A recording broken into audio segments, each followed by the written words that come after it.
And everyone's always wondering, what is this deal about VWAP? You hear it all the time. You'll hear us say it. You hear traders talk about it. They'll say, oh my goodness, I'm getting in at VWAP, or I'm retracing this to VWAP. I'm waiting for VWAP because it's so important every single day that you trade. Not just that it exists, but how you use it, Sean. Great. So VWAP, yeah.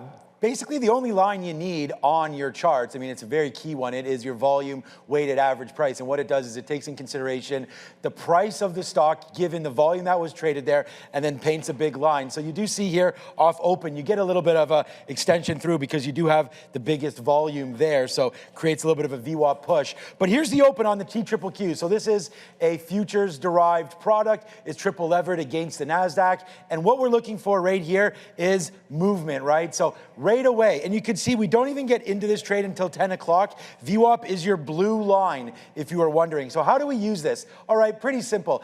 VWAP is not necessarily just a line to say, hey, every single time we get there, we need to buy it, right? That's not the case. If it was that simple, then hey, we'd all be millionaires. But instead, let's try to learn how we trade with it. So we've identified already that the NASDAQ was starting to raise bids today, right? It was getting alongside of the trade.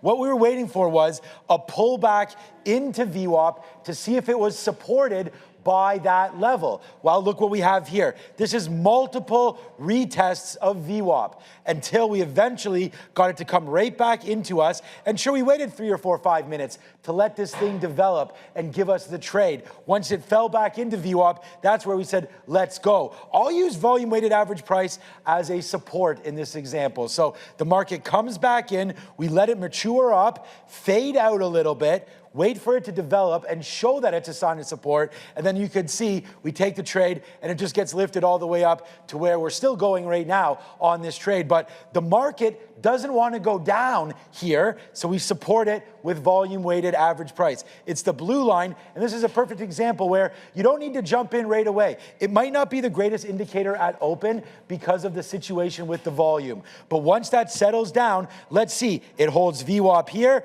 and then again right here, that's my go sign. I don't want to use it too early in the day, but if we can see some support and we get a feel for the market, that gives me a thumbs up to this VWAP trade.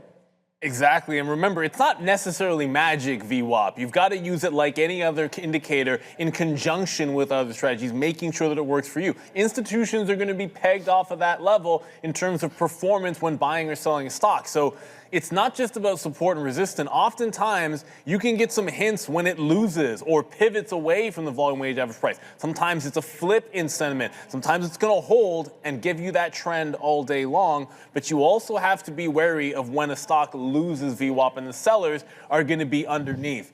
And the thing about that's so useful about it is it allows you to tell whether a stock is winning or losing off of something other than like the previous close or where it opened from. It's a good place for a time of reference. But again, it's not magic. Like no indicator is ever going to be magic.